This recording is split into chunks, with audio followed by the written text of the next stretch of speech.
দেখো আমার ড্রেস কেই বা দেখবে, আমি যদি পায়ে হাওয়ায় চুটিও পরে যাই তাও আমার এই জুয়েলারির জন্য লোকে আমাকে ইজ্জত দেবে।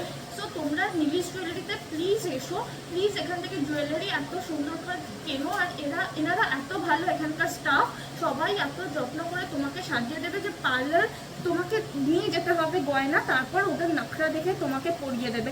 এখানে তুমি খালি হাতে শুধু জামার মেকআপ করে এসো, এনারা সুন্দর করে তোমাকে সাজিয়ে দেবে। তো আর এত অ্যাফোর্ডেবল প্রাইসে। This is my second look, যেখানে পুরো মহারাষ্ট্রিয়ান বলো আর রাজকুমারী বলো, এইখানে এলে পার্টি কম, আমাকে রাজকুমারীর মতো বেশি দেখতে লাগবে। Look at the jewellery, so body, so trendy, এত সুন্দর মানে বডি জুয়েলারি ট্রেন্ডি স্টাইলে, looks completely so good and so I catching on me.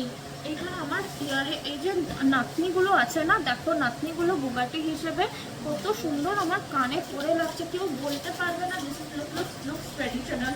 আর এই যে ব্রচেসগুলো তোমরা এভাবে, যেমন অ্যাডজাস্টেবল এখন বেরিয়েছে আমাজনে, সেরকম ব্রচেসগুলো তোমরা ওয়েস্ট ব্যান্ড যদি না থাকে এভাবে বেল্টের সঙ্গে অ্যাটাচ করে পরতে পারো, বা ড্রেসের সঙ্গে কোমরে অ্যাটাচ করে পরতে পারো। এরকমভাবে আজকাল দু কানে দুরকম ইয়াররিং খুব ট্রেন্ডি চলছে, তো তোমরা এরকম যেগুলো নাকে পরে সেগুলো অ্যাজ এ বুগাটি বা এরকম পরতে পারো। It looks so trendy. Look at my hand. এই জুয়েলারিগুলো আমি নিজের কাজ এত বড় লোক হতাম যে রোজ নিজের লাইফে পরতাম।